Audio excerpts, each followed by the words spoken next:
Awesome. Welcome again, everybody, to our quarterly Bike Pittsburgh biking and walking advocacy gathering that we do 4 times a year because we are all working together on this important movement to make Pittsburgh and our neighboring communities safer for people to bike and walk. And I know we have some people from neighboring communities tonight. I think we got a couple people from Moon on the call, which is pretty cool, and maybe from some other external municipalities outside of the city. And we organize these quarterly gatherings of advocates to really build our sense of community, like you were just doing, to learn together, like we're gonna do, support one another, like we're also gonna do. And to do that, I've put together a workshop for us this evening. Usually we bring in a guest speaker or have some kind of facilitated dialogue, but tonight we've got something really special, which is that Eric and I have been working really hard to update and our coworker Julie as well, have been working really hard to update our Grassroots Advocacy Toolkit. It's a resource that a lot of you have worked with, but we have refreshed it with recent learning and updates and some new tools and resources, a couple new worksheets in there too. So I'm really excited to share that with you and have it be kind of a practical, interactive experience. So hopefully you can walk away with some ideas, some really concrete ideas about a campaign that you want to run, or maybe improve one you're already working on. Again, my name is Seth Bush. I'm the advocacy manager at Bike Pittsburgh. It's my job to support neighborhood groups and advocates all over the city through training and coaching to be really effective to build this movement for safer streets throughout our region. Eric, do you want to say hi and who you are? Good evening, everybody. I'm Eric Bohr, the advocacy director of Bike Pittsburgh. Um, I do a lot of work with the city of Pittsburgh and a lot of policy work, both in the city as well as we try to do some things statewide and countywide. Um, been with the organization for a while now, and yeah, been working with the advocacy thing for some time, and so glad to be here. Awesome. Thanks, Eric.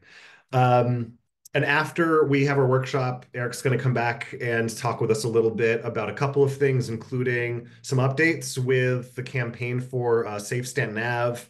As you know, bike lanes have gone in there. They're awesome. Unfortunately, there's a threat, a proposal to some neighbors don't really like them, and there's a public hearing about that coming up we want to tell you about. And we've got some other updates and kind of preview of what's going to be going on in 2025. So we'll wrap up our time together looking at that and a little bit of hopefully some celebrations about the year to take us home. So raise your hand if you are involved with a bike ped committee or neighborhood advocacy group already.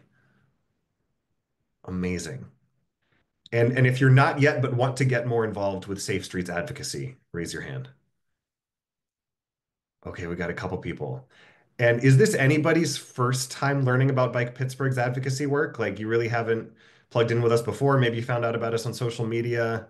Uh, Melissa, awesome, amazing. Okay, good. This is perfect. We typically like these gatherings are kind of the like really nerdy folks like me, kind of digging in on the weeds and talking about some wonky stuff. And we don't always make these events like super accessible to new folks, but this one is one that we really wanted to make sure to do that. And so you're in the right place if that is you, because this is a great opportunity to kind of learn more about what we're up to and how you can get involved. So I'm going to share my screen here. There we go. I'm just going to do a little bit of reconfiguring of my screen. Everybody see the slides up there? I see thumbs up and nods. That is good. Yes. Good. You can see me. I forgot the little green arrow for Eric, but he's over there too. Um, Yeah, so for those of you who are kind of newer to our work, Bike Pittsburgh, we're a nonprofit organization advocating for safer streets in Pittsburgh and the surrounding municipalities. We've been doing this work for about 22 years, almost 23, really focused on making biking and walking commonplace for everyone, for all Pittsburghers, in order to improve our quality of life and reduce those negative effects of car dependency that a lot of us are so familiar with. Um, and a really important way that we do that, as many of you know, is we have this really special network of neighborhood advocacy groups. We call them Bike Ped committees that are working together to do this work. You know, Bike Pittsburgh, we're a staff of 12 people. It's really, in addition to Julie, who does our comms work in our advocacy department at Bike Pittsburgh, it's pretty much me and Eric doing the bulk of the advocacying, the advocating in Pittsburgh for safer streets on a staff side. So in order to get the breadth and depth of the change that we need, we really rely on people like you to be the people on the ground doing the hard work of building power, advocating for those changes that you want to see in your neighborhood. And we've got this really cool network that does that. Here's the most up-to-date map of those advocacy groups that I know of anyway. It doesn't include I think just a couple of people that are hard to fit on the map because they're a little further outside of the scope. But I think that covers most of I counted like 25 biking and walking advocacy groups in our region recently that are, doing some form of work for making streets safer, which I think is really cool. Doing all sorts of really cool things. Here's a picture of Penn and 39th that Better Streets Lawrenceville helped advocate for, Armin being part of that work, maybe some others here. Here's a picture of the phase one of the Stanton Ave bike lanes, but it was such a good picture I couldn't resist, even though we have phase two in now. And that was a collaborative effort between two bike ped committees in the Stanton Ave neighborhoods. Um, Here's another picture of Allegheny Circle that was advocated for in large part by Walk Ride Northside and advocates over on that side of town, home to one of the first parking protected bike lanes in the city, right around the corner from this picture. So it's really cool to see what these neighborhood advocacy groups are able to accomplish. It's not just talking. There's lots of doing, and there's lots of really cool results as a result of that advocacy. And something that a lot of these groups have in common is that we've supported them through Bike Pittsburgh. You know, these are independent groups, but I'm really glad we have a relationship with a lot of these groups because it enables us to help and bring our expertise and bring our experience and bring our knowledge from many years of doing this work. And a synthesis of all of that experience is our Grassroots Advocacy Toolkit, which if you want to pull out your phone and scan the QR code, you can find that online. I'll also put the link in the chat so that you have it. It might be helpful to actually pull that up as we go here. If you're on your phone, it's really not a big deal. You'll have everything you need without pulling it up. But if you want to, it's there. And this toolkit is built on, it's been through many iterations. I think Eric started it as a Word document in the like mid-late teens, and then it turned into a nicely published document in 2020, 2021 that my predecessor Anna worked on, and then we saw that it needed some updates, so we did that again this year. But it's really synthesizing Bike Pittsburgh's 23 years of experience combined with learning from organizations like the Alliance for Biking and Walking, which is a national group. The Sierra Club has an awesome grassroots movement toolkit that this draws on the Midwest Academy. And all of those groups were then shaped by many movements for social change over the last century. And so you can count on this stuff working because it's worked a lot before. And it really walks you through everything from picking a name for your group and writing a mission statement to leading your first meeting to setting goals and crafting a strategy to win. And it also has some useful tools from Google Groups to Street Mix to Strava, organizations that you should know about, kind of the power players in our region who you should know about that you can go to for more information and resources.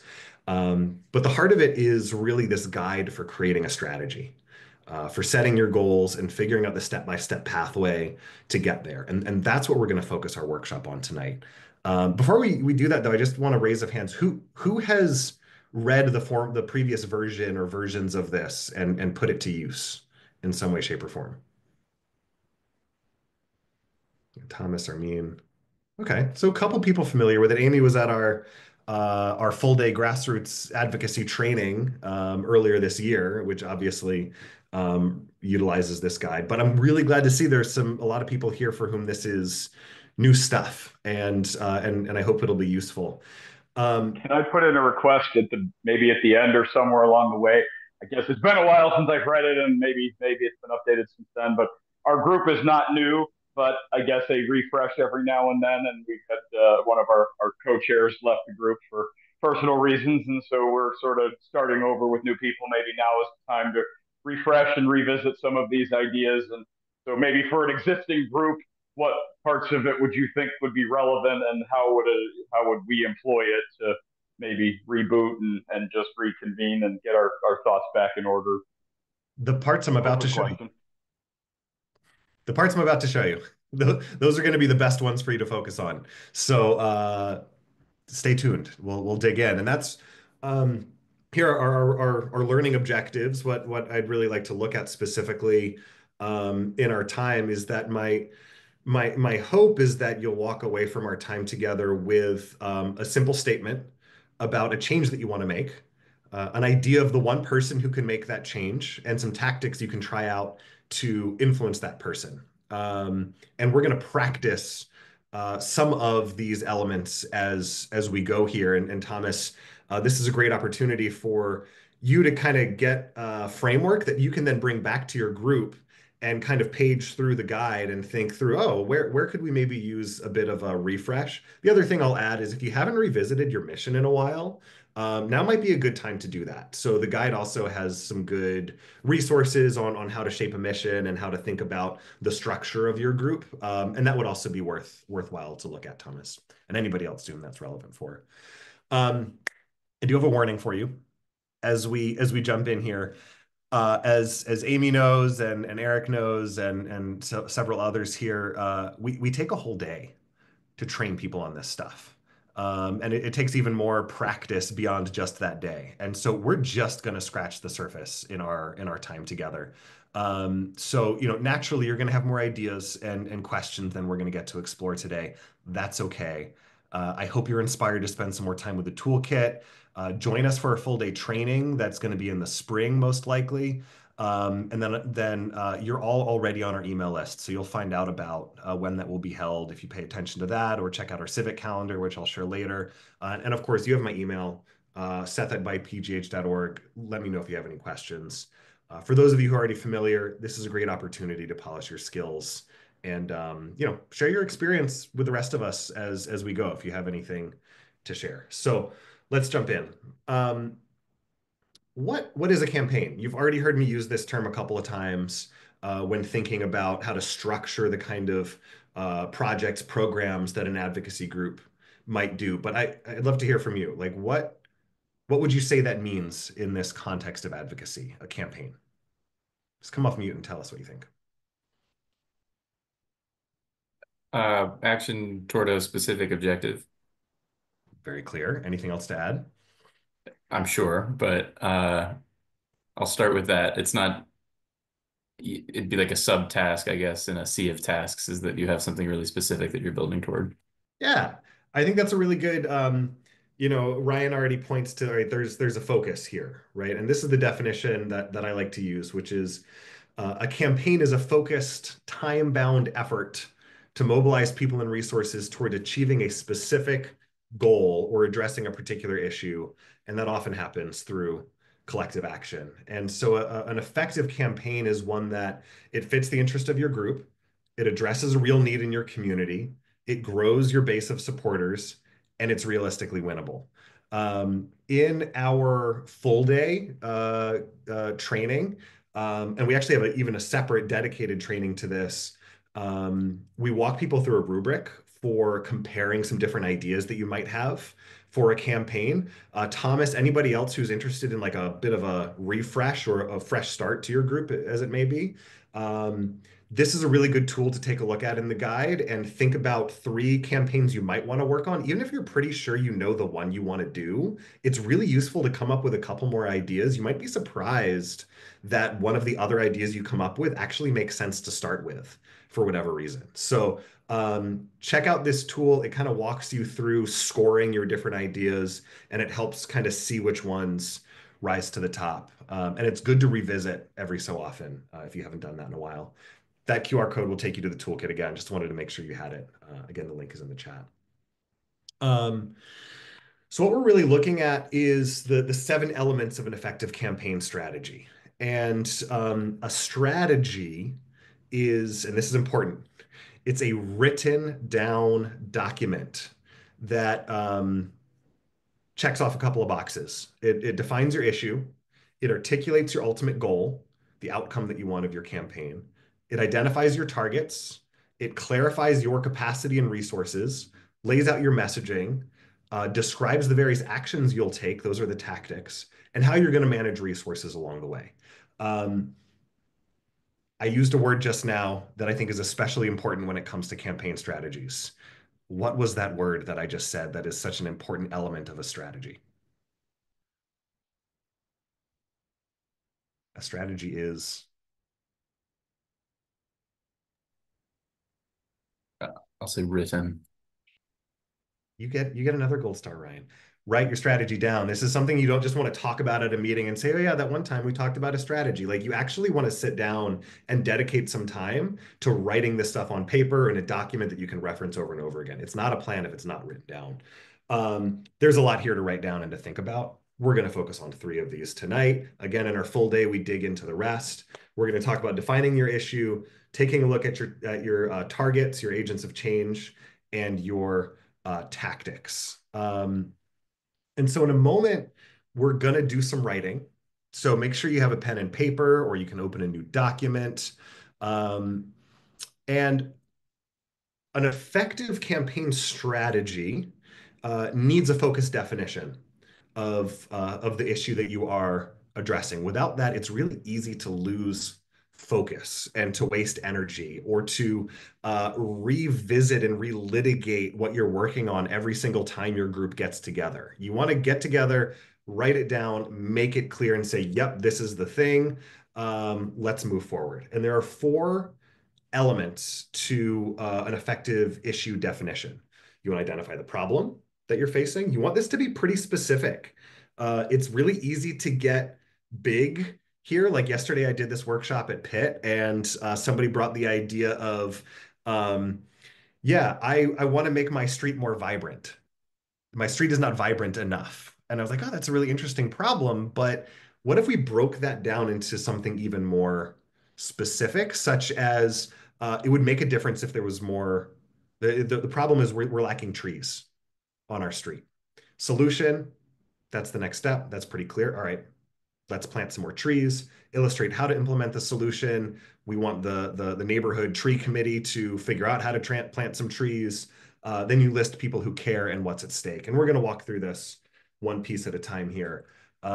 Ultimately, you want to be able to combine these together to make a quick, succinct pitch. We call that an elevator pitch, or something that you can describe your issue very clearly, very specifically, very briefly. And we're going to practice all of that. So let's start with problem. An example here for problem, I just used the example of, we don't have any street trees. We need street trees. But here's another one of anywhere street is unsafe due to speeding drivers. And it really should be that concise of a problem. And ideally, it is something that is bite-sized and manageable, and you could create a solution for that is also doable in, say, 4 to 6 months, right? That is an ideal time frame for at least a first campaign or an initial campaign for about 6 months, so that you're not exhausting yourself or overwhelming yourself. So just practice that right now. I think for most of you, it's going to be in the context of biking and walking advocacy. Frankly, you can apply this to anything. So if there's a different problem you want to think about that's relevant to your advocacy, you can do that. But just take one moment to write down one problem It doesn't have to be the perfect problem. It doesn't have to be the biggest problem. Don't take it too seriously. We're just practicing. But think about a problem that is important to you and go for it. And if you want to write it in the chat, that would be great.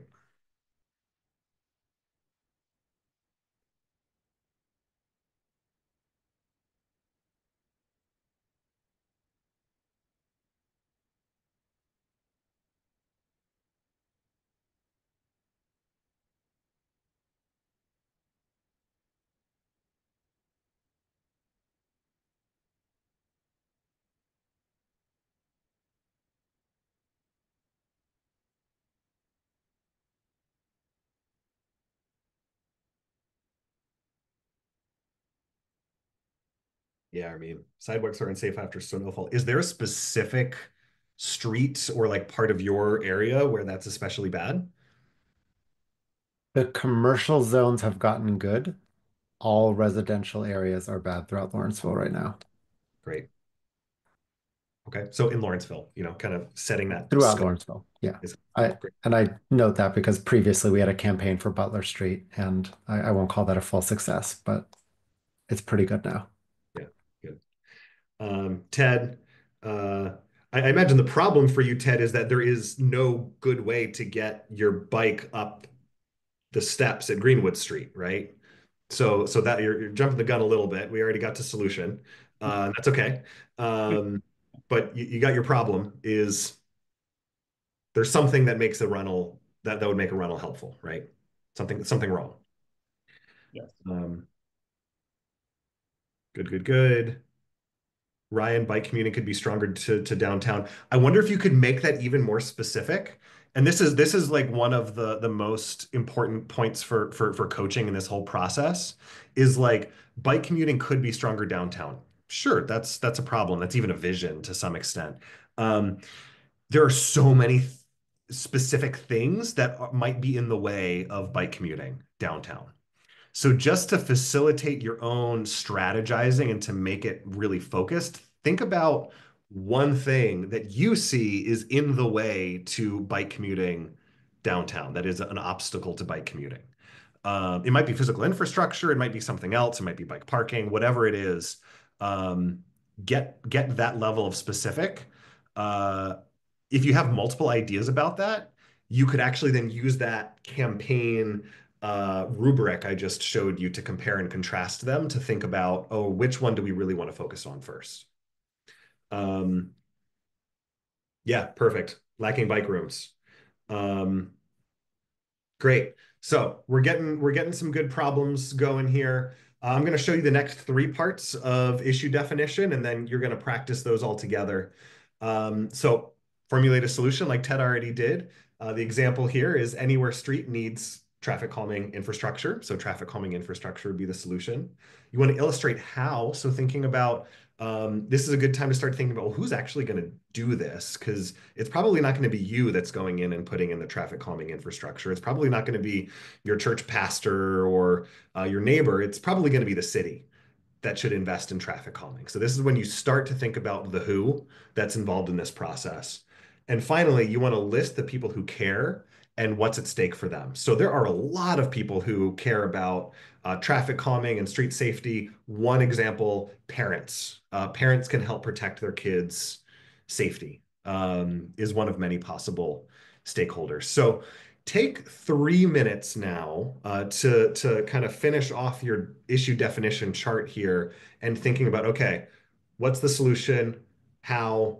List people who care and what's at stake. And I challenge you to keep each one really, the last one might be some bullets, but every other one should be no more than a sentence.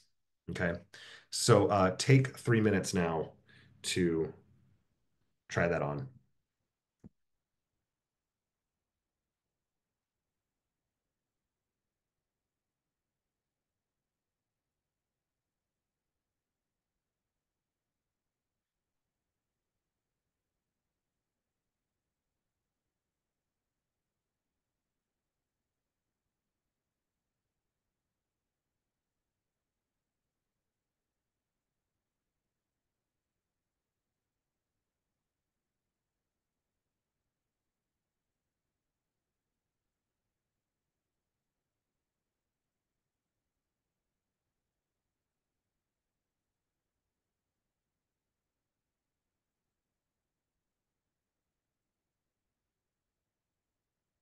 Give me a thumbs up when you got it, just so I can have kind of a sense of how we're doing in the group.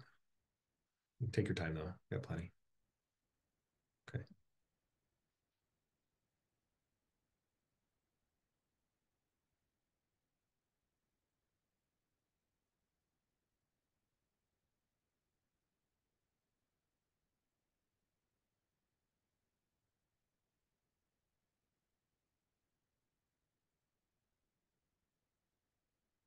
And if folks want to share just kind of the bottom lines of your problem solution, your how, maybe who cares and what's at stake in the chat, I'd love to see it.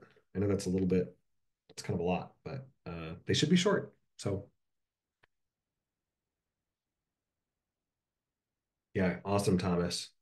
So your solution, adding the climbing bike lane, eliminating that sidewalk parking.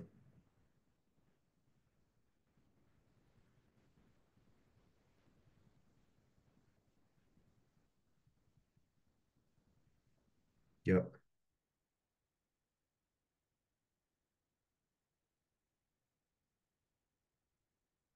awesome. Good job, Armin. Okay, folks, give me a thumbs up if you feel like you've got it. I see eyeballs, so I think we're doing pretty well. Okay, great. I'll go on. Um, awesome. What was there anything challenging or unclear about this process so far for you?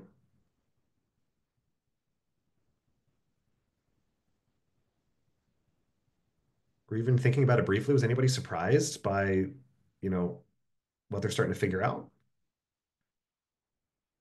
I don't know if I'd call it a surprise so much, but I think it's hard to separate the problem from the solution. Or at least for me it is. Maybe some people it's hard to go from problem to solution, but sometimes like I think in my answer that I gave, it's kind of like this solution doesn't exist is kind of how it was phrased for me. So the solution was already there. Yeah, interesting. Yeah, it can be tricky sometimes to like uh kind of parse those two out, but it's then I think an invitation to really break it down even more. And if that's still kind of vague, there might be a level of actually making the campaign smaller and more focused. Um, Thinking about what are those elements that need to change in order to achieve the overall solution, right? Um, you know, you can run multiple campaigns and you're going to run multiple campaigns over time. You probably don't want to start with the big problem. You probably want to break down the big problem into a couple of smaller chunks. For example, Bike Pittsburgh in the Strip district, right? Like Safe Trips in the Strip needs a whole lot of improvements, but we're focusing on Penn Ave as one thing and Smallman as one thing. And we're kind of messaging it all together. But when you dig into it, there are some pretty specific campaign outcomes, problems with solutions that we're looking for, and how to get them implemented that have kind of broken down that overall initiative, that overall campaign. So great. So you're going to want to take your four elements of your issue definition and then combine it into a pitch. And we're not going to practice this right now, but would somebody read this pitch that's up on the screen so we can kind of hear what one sounds like? Who would be a volunteer to read this for us?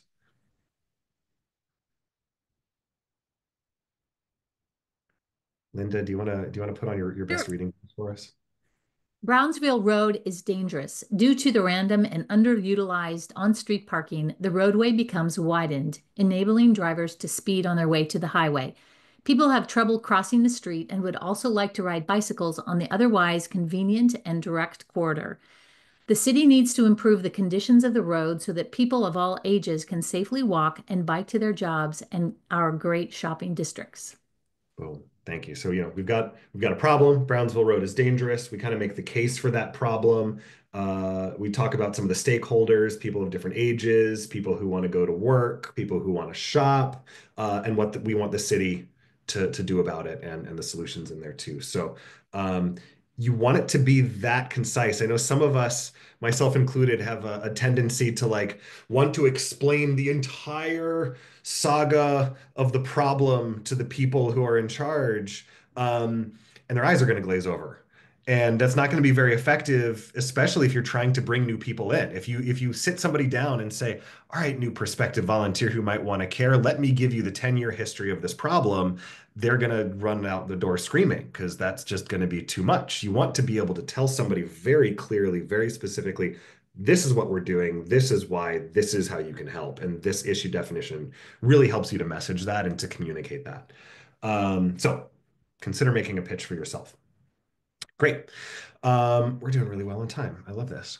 So we're not going to take a deep dive into this, but the next step in the toolkit talks to you about setting your primary long-term goal, the one goal that is the big win for the campaign, right? What would call that campaign a success if you got it? And then you have multiple medium and short-term goals. Your medium-term goals are going to be kind of the bigger milestones, such as maybe having a public meeting or some other event, or maybe a particular goal. Say, we want 300 petition signatures, right? That might be a medium-term goal. And then you'll have some short-term goals that break those medium terms into smaller chunks. So you can walk that through on your own using the toolkit. Again, come to our big training. You'll also want to look at your resources. So we talk about your strengths as an organization, your weaknesses as an organization, the opportunities in your context, and the threats. Maybe who are the people who could be against you, for example. These are all really important things to think about for your organizational health. Thomas, this is also a really good exercise for you to do with your group, especially because it's existing, because this landscape changes. Year to year and sometimes month to month. And so this is a good exercise and activity to do with your bike ped committee pretty regularly. Even if you are well established, just to take a look and think, well, what's important to us? Great. So given that, what are our strengths around that? What are our weaknesses around that? What are some opportunities? What are some threats, right? So I definitely encourage everybody practice this particular exercise some other time. What we are going to dig into is taking a look at your agents of change. So it's really, once you have your issue defined, you want to think about, all right, so who can do it? Who has the power to actually affect the change that we want? And this is going to be a specific person, one individual who ultimately has the decision-making power to affect your outcome. Now, there is an exception to this. When you're trying to pass legislation, you're going to need multiple people often to vote for a thing. That's a conversation for another day. In this specific example, going back to the idea of traffic calming, say we want neighborhood traffic calming on anywhere street, remember that. Our target might be, we'll call them Mary Miller, the municipal traffic engineer for the city. May or may not have the same initials as our actual traffic engineer. And again, definitely should be a singular person. Then you want to think about, okay, who are the people who influence that person? Because it might be the case that you don't have a direct line to, say, Mary Miller. You might not be able to schedule a meeting with them. They might not give you the time of day. If they do, they might kind of write you off or use delay tactics or kind of like give you the runaround, right? That might not ultimately get you very far trying to connect with that person directly. So you want to think about your secondary targets. If you think about like a bullseye shape, your primary target's going to be the person in the middle, and then your secondary targets are going to be in a ring around that primary target. And you're going to, again, want to come up with specific people for this, but you might think of, in this example, people such as your council member, right? Possibly council members, like the case of Stanton Ave, there are two council members who are relevant, and you want to kind of have both of them involved. The folks on Stanton Ave invited both Gahari Mosley and Deb Gross at different times out on walks to really experience the conditions on Stanton Ave and why it's important, right? Maybe it's the DOMI director who's your primary target's boss. It's maybe a school principal would have some influence because they're interacting with the kids their parents are feeling unsafe. Maybe it's a community association chair. This is an opportunity to get creative, right? Your secondary targets, you might do some research. This is a great opportunity for those of you who like to do some internet sleuthing on who's connected to who, right? You might find out that your friend of a friend is neighbors with your primary target, and that could be a way in, right?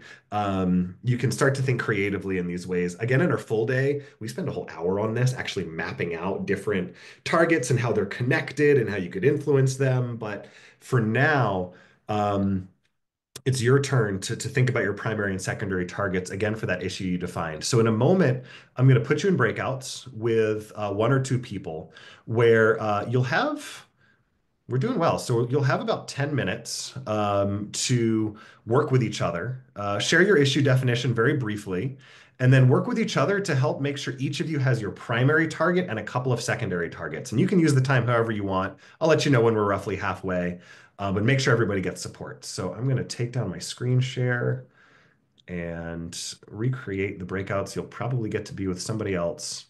Um, yep. We're going to do 2 participants per room. And here we go. Is everybody clear on the instructions, working together to do this? Okie doke, good. Here we go.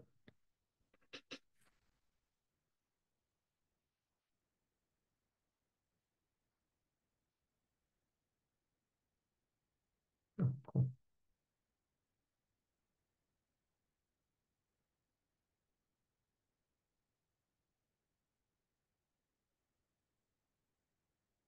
David is probably not with us. Oh, perfect, though. That's going to work out really well.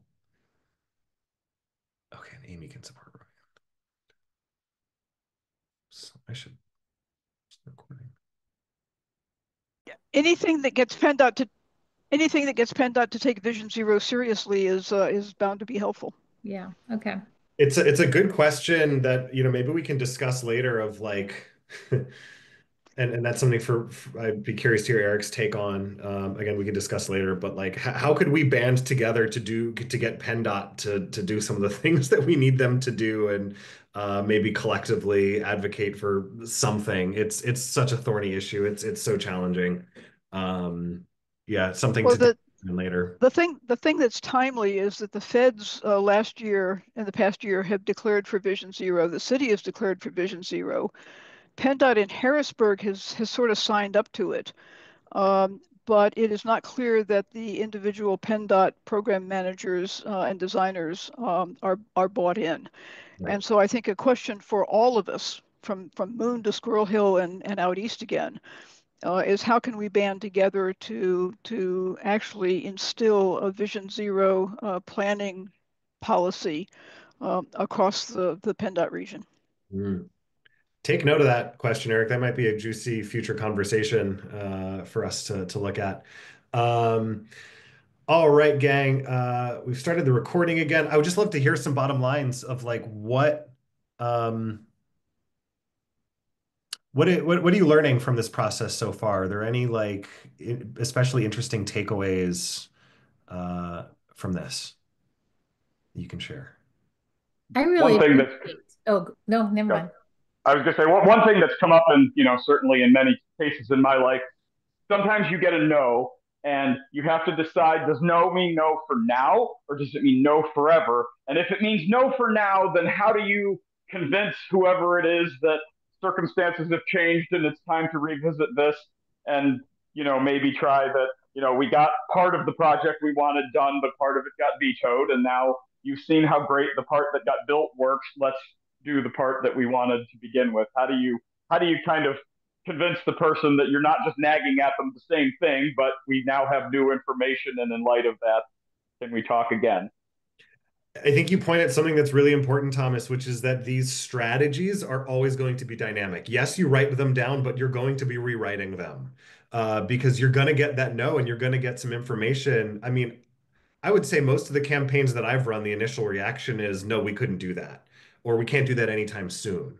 And through organizing and continuing to push, and especially working those secondary targets to influence the primary target, then that no starts to soften and then eventually becomes a yes and eventually becomes your decision maker celebrating the great work that they did to make it happen. And you say, yeah, you did such a good job, feel good about it. So, anyway, yeah, Thomas, like we can talk a little bit more about that in the tactics section coming up of like, well, how do you actually move people? But that is just a good reminder that we're constantly evolving this process and revisiting it. It doesn't get written down and set in stone. Any other takeaways from this? Linda, you were about to share something? Yeah, I was just going to share how much I appreciate all the work that you've done already to have something that's sort of like a cookbook. I know it's not perfect, but it's a cookbook to sort of to use. So I do appreciate that. Oh, That's a good. big I'm glad you takeaway. like it. Good, good, good. Awesome. Well, would love to hear from anybody else, but I do want to go on here. So we're back on our slides.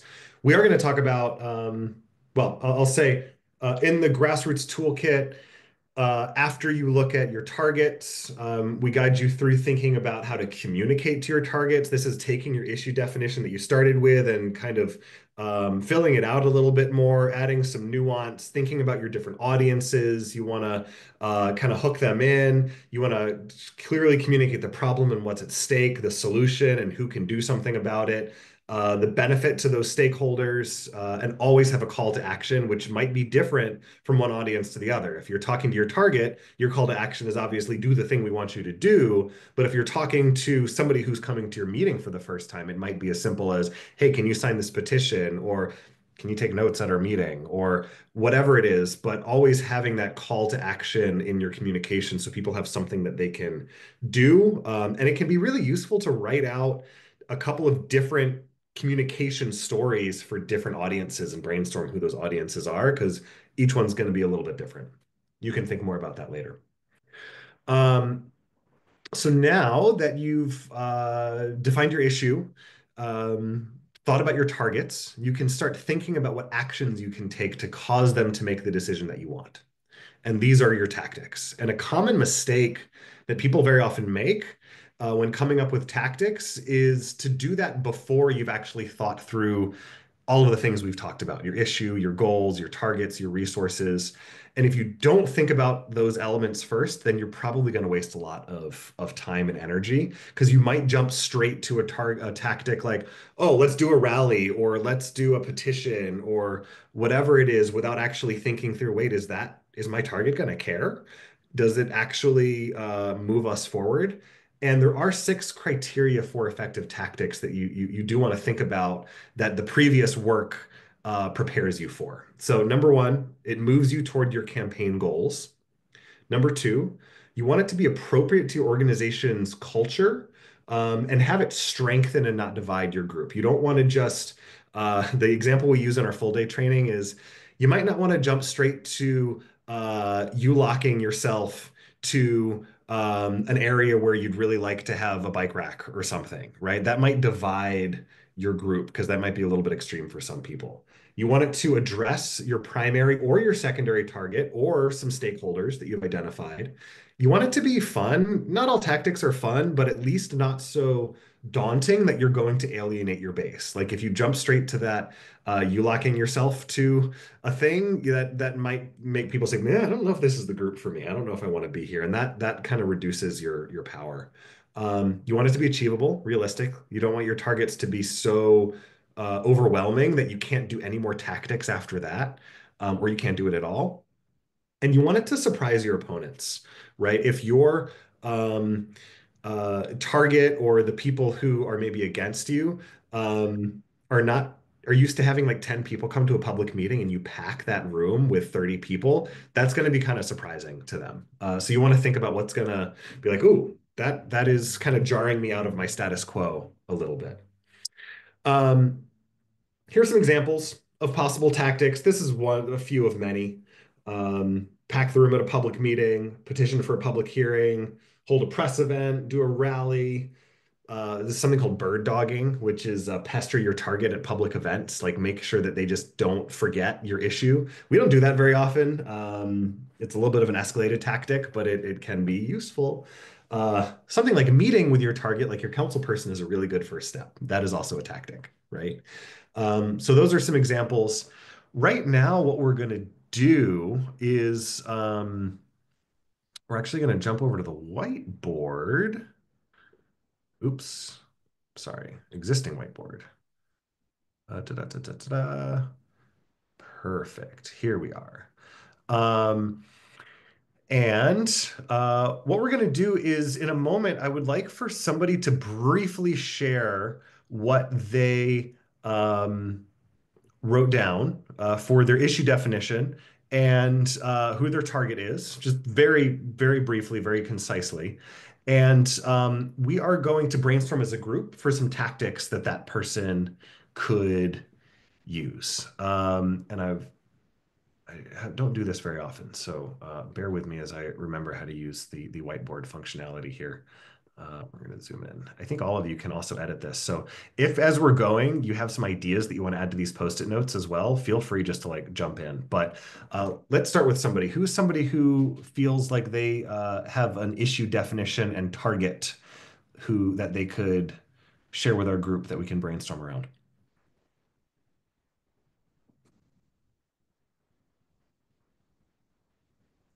Who wants to start?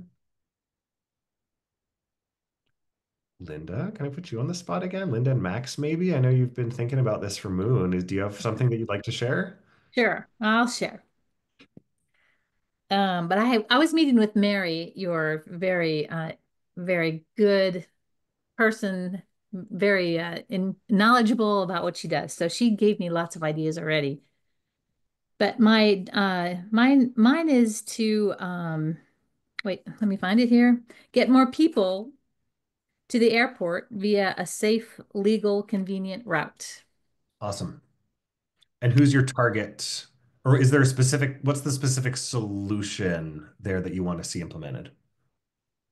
The solution was to develop two new routes to the airport. One is already in place.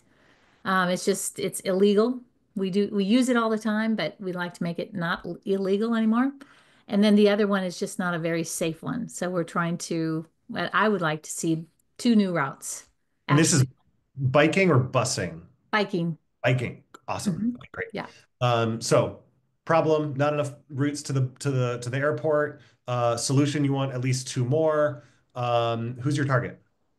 So, okay, so when you say the target, you're talking about who we would talk to, is that right? Yeah, who has the decision-making power? Like who would have the power to actually build that? Like you got to think about what municipality it's in, who might you might not know the name yet, but who might have the power to actually make those bike routes happen.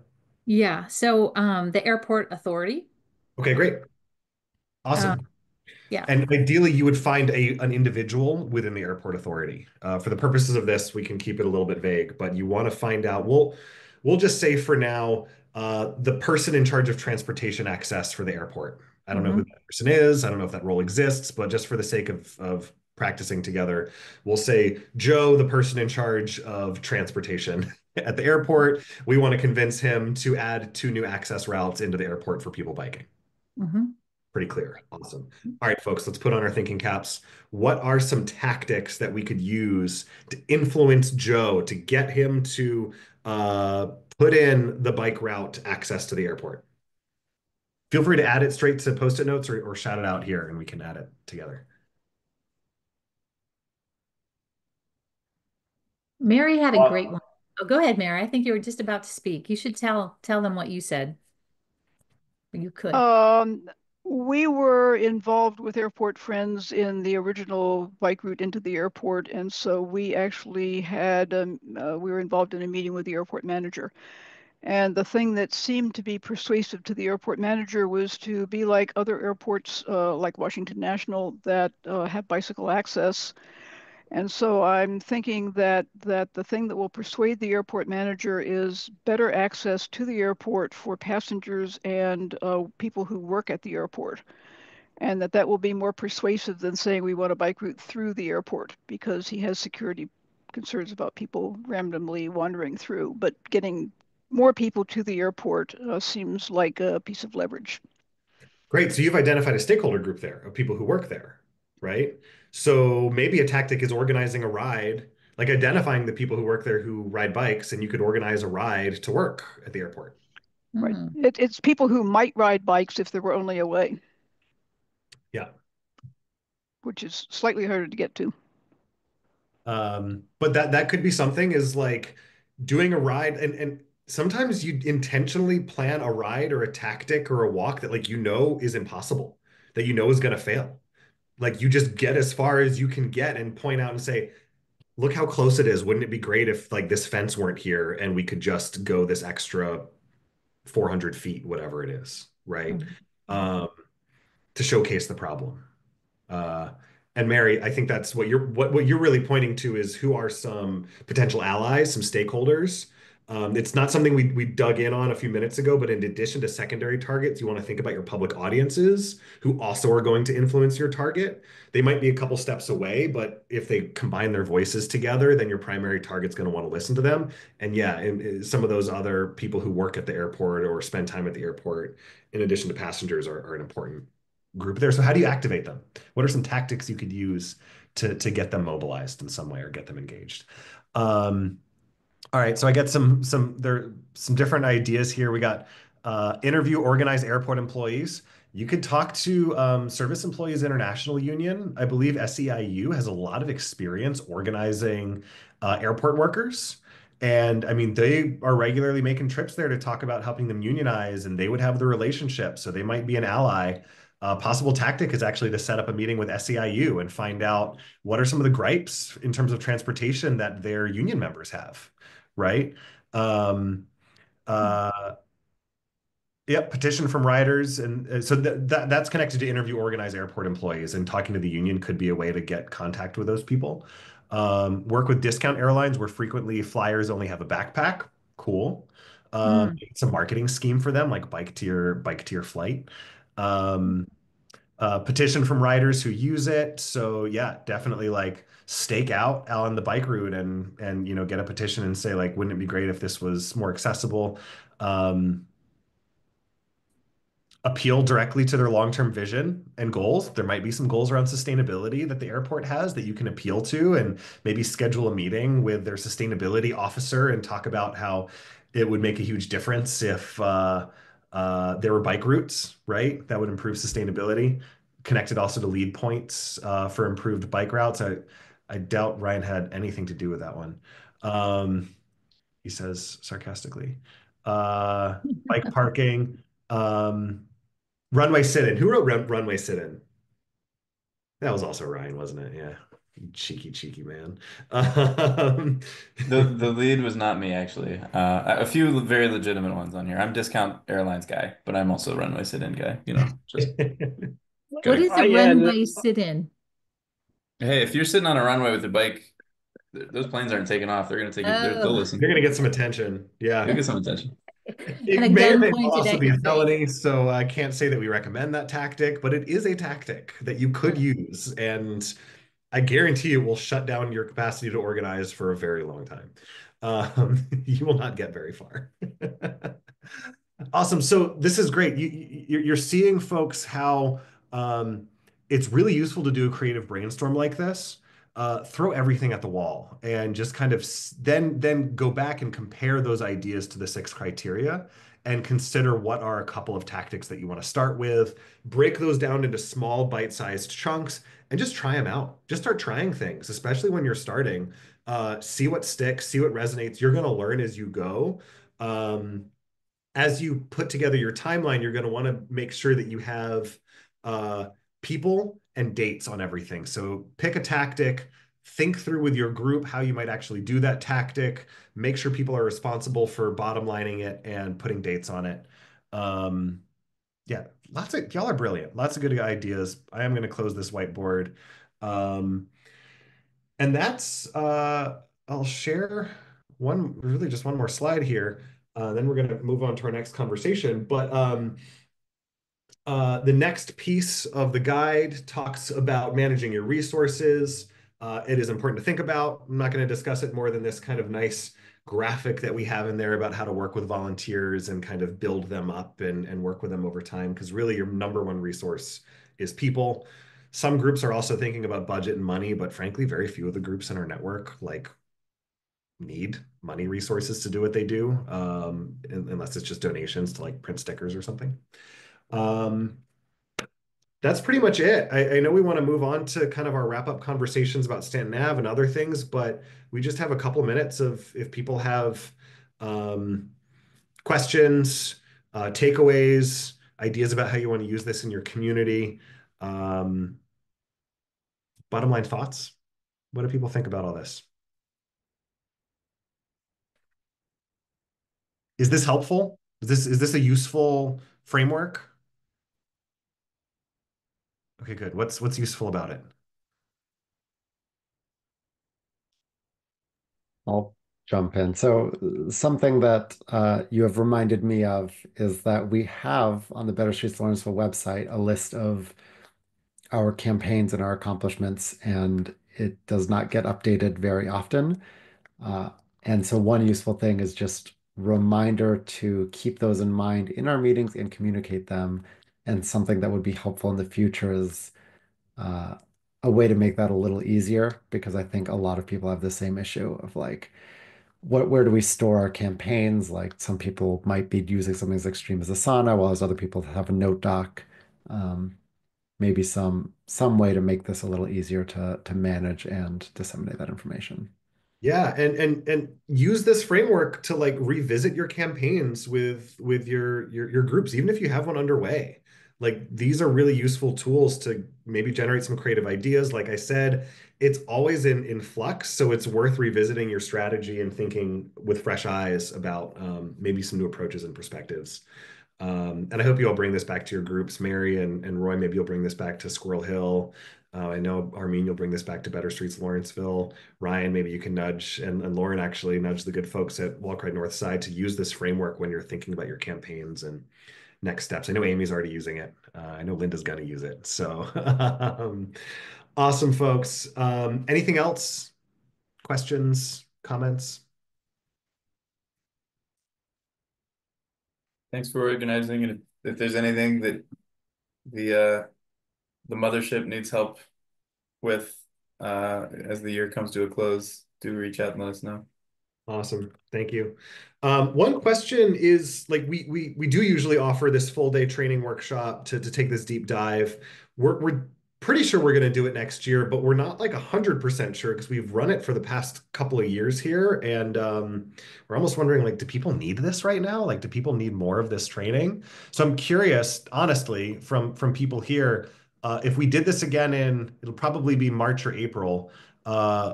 If you were available, would you come? And it's I mean it's a full day. It's from 10 a.m. to 5 p.m. So it's no small thing.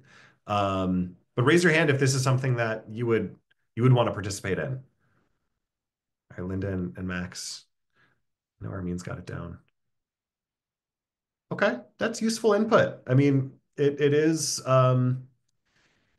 we might decide that we don't want to do it next year, but make ourselves available for coaching groups to develop that strategy, more specifically, as kind of more one-on-one type support instead of doing it all as a group. So, not seeing a ton of hands is a little bit of good information. We're going to keep polling. We're going to kind of keep testing the water, but that's useful. The other thing that I want to share is we do have two really good opportunities for you to get support and for people in your circles to get support. I know a number of you have participated in, raise your hand if you've participated in one of our intro to bike ped advocacy calls at some point or another. I know Rebecca has, I know Ryan has, Armin has. Yeah, so it's a great way for um, uh, you kind of now have a good sense of this, but if you come across anybody else who's like, I'm so frustrated with how our streets are, how do I do something? Send them to these intro calls. It's a 30-minute call. It really is a rapid orientation to our advocacy network and how people can get involved. Everybody walks away with the next step.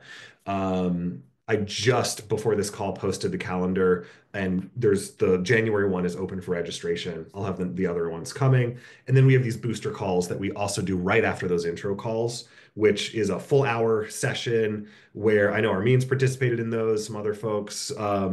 It's a chance to get support on your strategy. So if you're working on your strategy and you want some input, come to our booster call and get some feedback and input from your peers in addition to me. Sometimes it's one-on-one, and that's great too, but it's even better if there's a group of people there to kind of like riff off of each other and support one another. So check those out. Sign up for January if you want. Keep an eye out for the other two. We announce them quarterly. Um, and the final announcement that I want to share here is kind of like just an FYI that as you might have heard, there was a pedestrian fatality um, last Thursday morning on Pitt's campus in Oakland. Jesse Maroney was crossing the street at Terrace and Dara streets. Um, More details on our blog. I'll put the link in the chat here. There's a vigil happening tomorrow at 4 p.m. on Terrace and Dara. So if you're available, it would be really meaningful to have folks at that vigil. We got a message today from her family and a friend that they are very grateful that it's being organized. It's being organized by a student group on Pitt's campus, Complete Streets at Pitt. So it's breaking my heart, and I hope you're able to make it. Or if you're able to make it, I hope you can be there.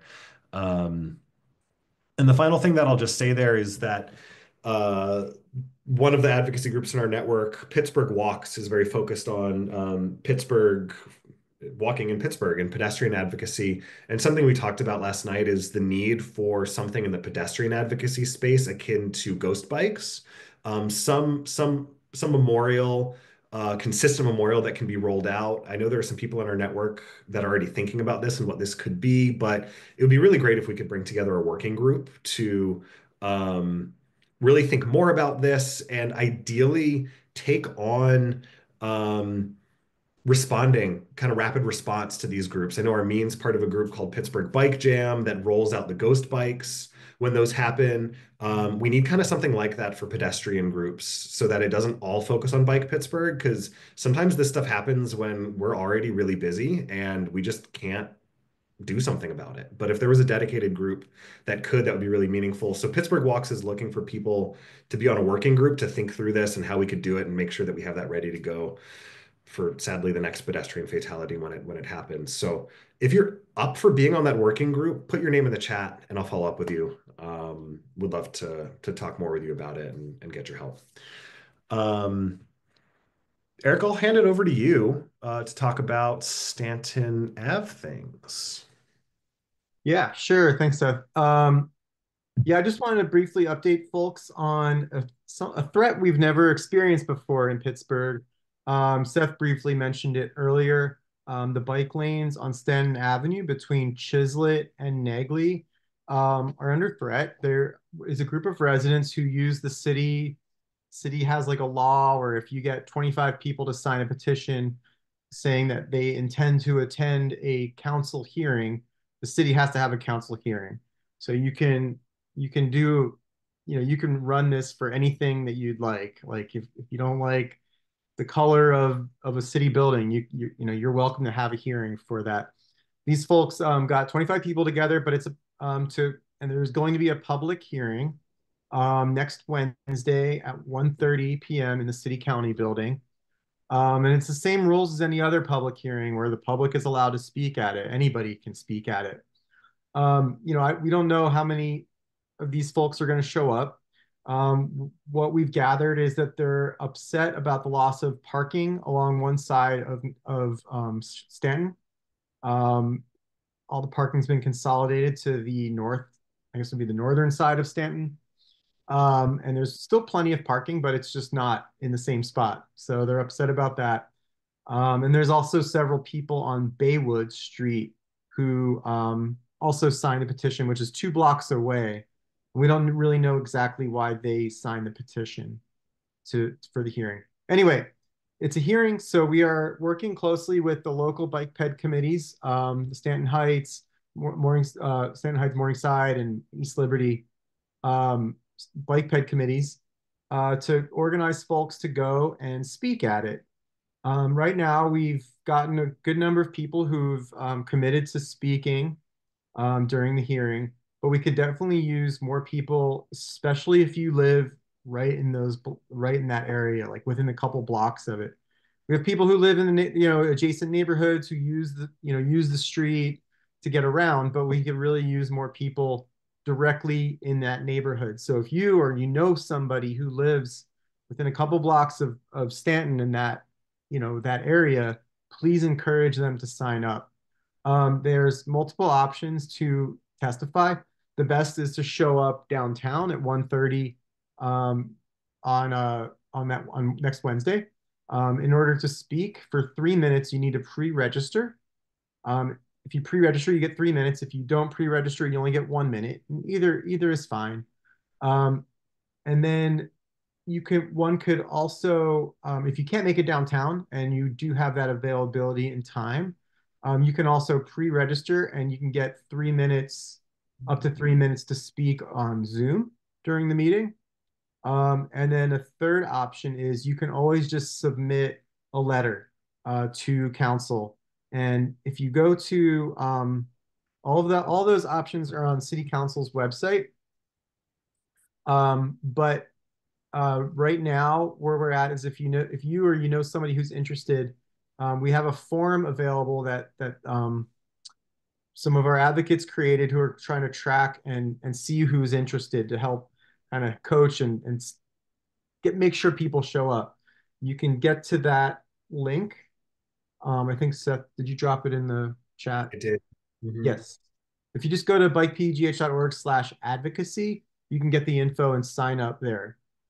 So this wouldn't necessarily be a letter if you were going the letter route to send to a specific council person. It would be sort of, I imagining like almost like a friend of the court brief.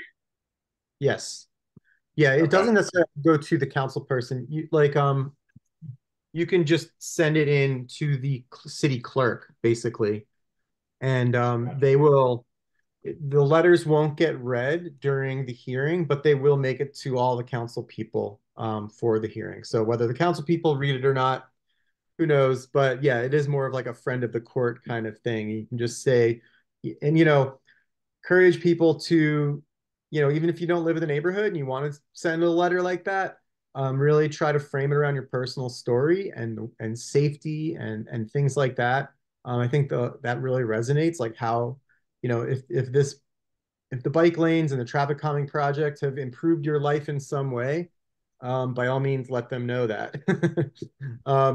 We're not really taking the approach of like trying to make enemies with folks, but rather try to figure out a solution where everybody, feels everybody gets something out of this, right?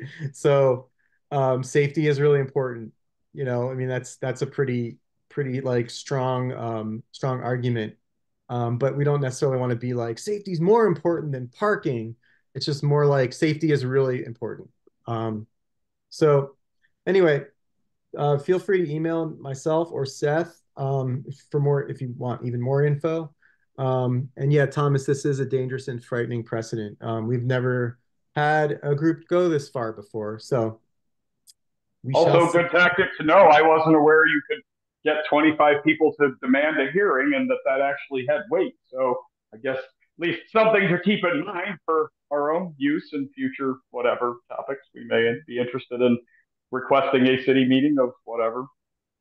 Good. Yeah, that's a really good point. We're definitely going to be paying attention to how this plays out in terms of like how we also coach people in advocacy. Because this is,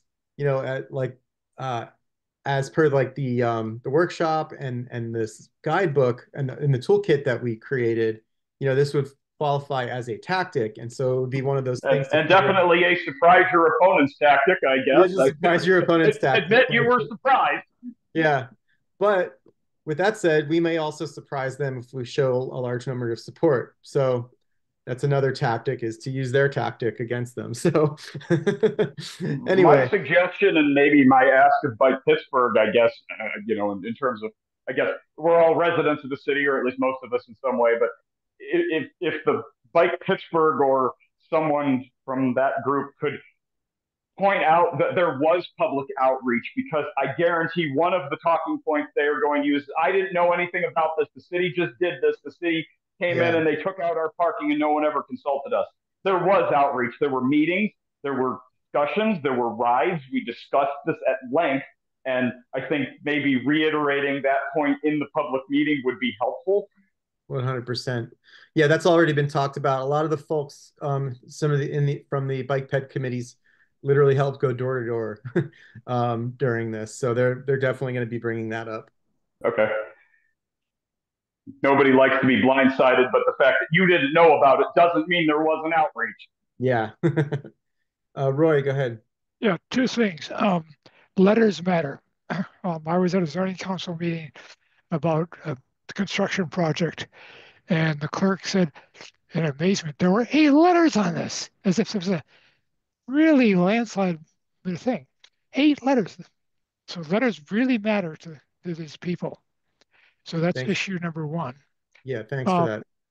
People showing up may or may not have effect. There was a recent meeting up in some small community about a potential bike trail.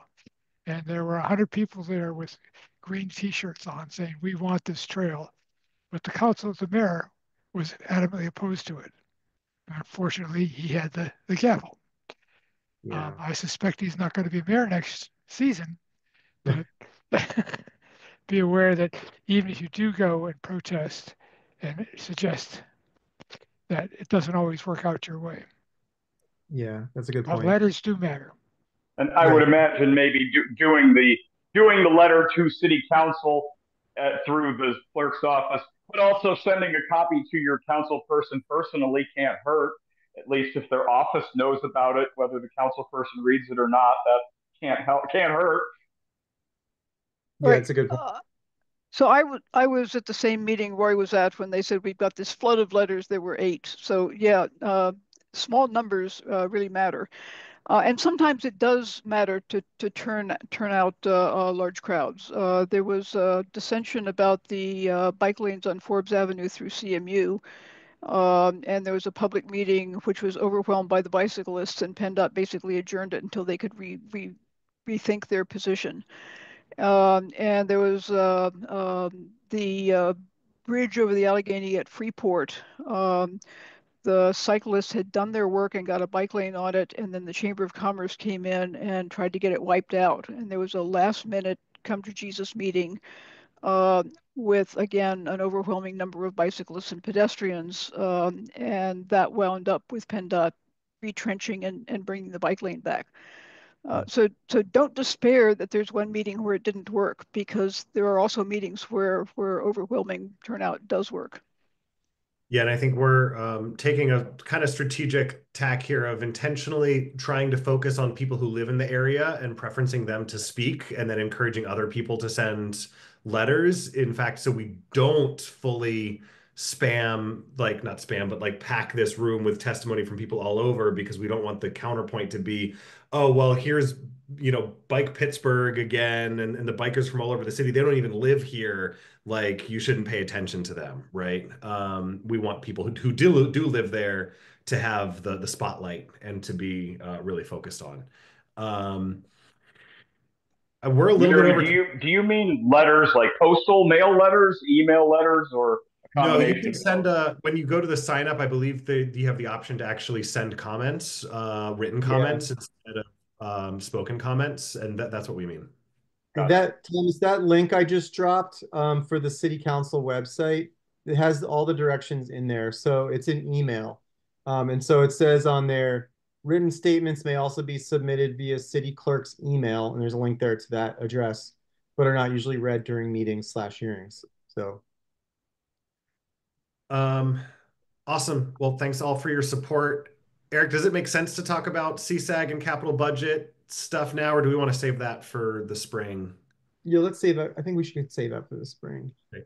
Keep an eye out for capital budgets. We think the vote, if it didn't happen today, it's happening very soon. Always worth checking in and seeing what got funded.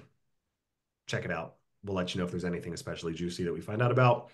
And finally, keep an eye on our civic calendar. We've got some exciting stuff coming up next year.